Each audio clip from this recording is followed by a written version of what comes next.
Sa iba pa mga balita, naglunsad ang Department of Migrant Workers sa DMW ng One-Stop Shop Action Center na makakatulong sa mga residente sa Makati City.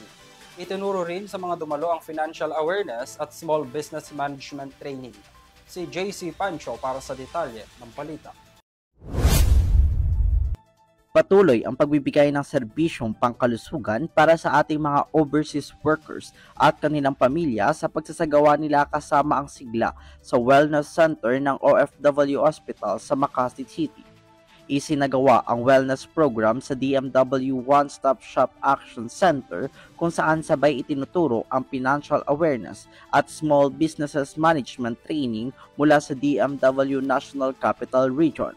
Pinangunahan ni Dr. Ronald Macapinla ang libreng konsultasyon at health check-up, kabilang na ang referral sa OFW Hospital para sa mga pasyenteng nangangailangan ng mas malalim na gamutan.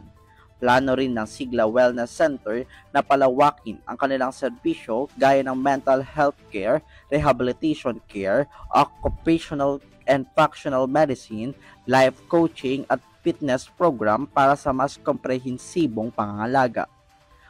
Bahagi ito ng advokasya ng Department of Migrant Workers upang tiyakin ang kalusugan at kapakanan ng mga OFW workers at kanilang mga pamilya.